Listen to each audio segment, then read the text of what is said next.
Hello and welcome to Cooking the Books with Heather. Today we are once again making lemon curd. This time we're using a recipe from Dory Greenspan's Around My French Table. And I'm going to be using Meyer lemon juice. This one just calls for the juice only from the last of my Meyer lemons that I grew. But the recipe just calls for fresh lemon juice. Whatever kind of lemons you have will be fine. So we're going to start over here because this recipe is a little bit different than the other one, besides the other one having zest in it and this one doesn't.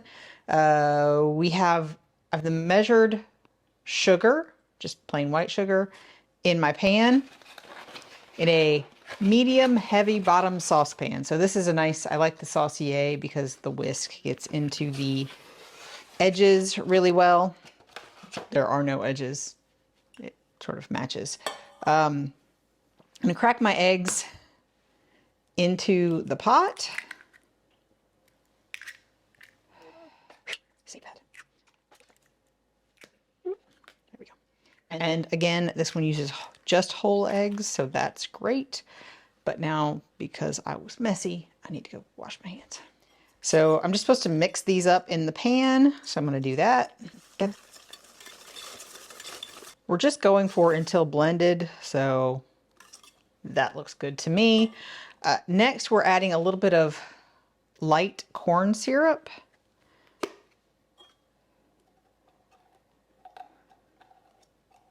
Honestly, I don't know what that does in this application.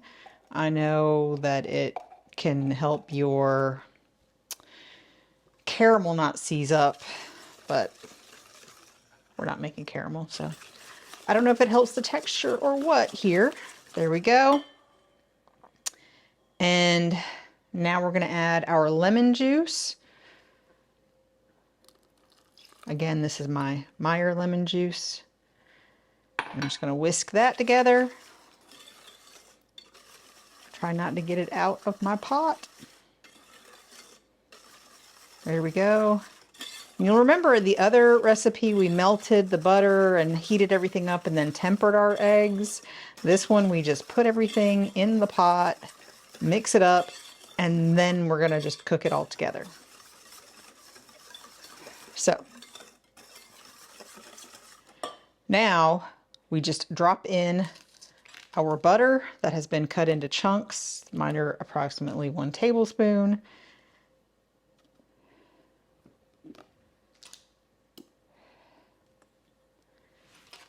Get all the little bits. There we go. And we're going to take this to the stove where we are going to heat and whisk it without stopping over medium heat. So I'm going to take this to the stove and we're going to turn it on medium heat and we're going to move our camera over here. So this is on medium heat and I am whisking without stopping. She says it'll take about 6 to 8 minutes and we'll start to see it thicken. I guess we'll see. But when it's thickened and most important, you see a bubble or two come to the surface, stop. Turn it off, remove it from the heat. So we'll see how long that takes. Our butter is almost all melted now and it took like 2 minutes for that to happen. So I'm gonna keep whisking. And the author does say that if your pan and your whisk, if your whisk can't get into all of the parts of your pan to scrape it, you should switch to a wooden spoon or a spatula that can. Since I'm using a saucier, I don't have to. At this point, I'm kind of waiting for the burble, so I'm just stopping briefly and checking to see if it bubbles, because we're getting really close. It's been about 12 minutes. Oh, see? Oh, there's a bubble. All right, she says if you see a bubble, stop immediately. So there we go.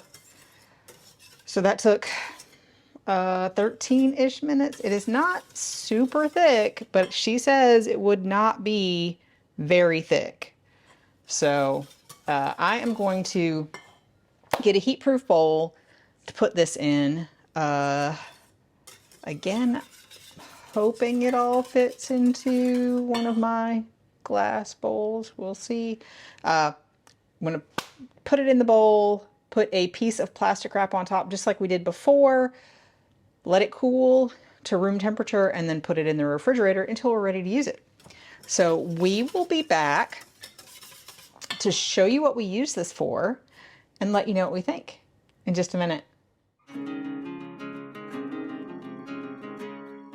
On this episode of Cooking the Books with Heather, you watched me make lemon curd from dory greenspans around my French table. And I thought I would talk about it, tell you what we thought about it while I pack it up for the freezer, because we can't use this all. I mean, I probably could if I really wanted to, could probably eat it with a spoon or put it on anything, but I'm going to pack it away so we can enjoy it another time. I used my Meyer lemons for this. Worked out pretty well. And this will keep in the freezer. It'll keep in the refrigerator. She says at least 3 weeks. You can keep it in the freezer for much longer than that. But I wanted to show you the texture. It is perfect. I was a little concerned that it would be a little too runny, but it wasn't. I'm going to pack it in these 8-ounce containers, just like takeout containers that I wash and keep. Work out great. I'm going to mark them with some freezer tape and a Sharpie, and we can have them another time. The texture is perfect. I followed the directions exactly, and I was concerned, but it worked out. We did use this on another recipe coming soon on our channel. Probably next week you will see that recipe. But you can put this on just about anything, or you can use it in a tart like we did the other stuff that we made from Melissa Clark's book. I'll link that up in the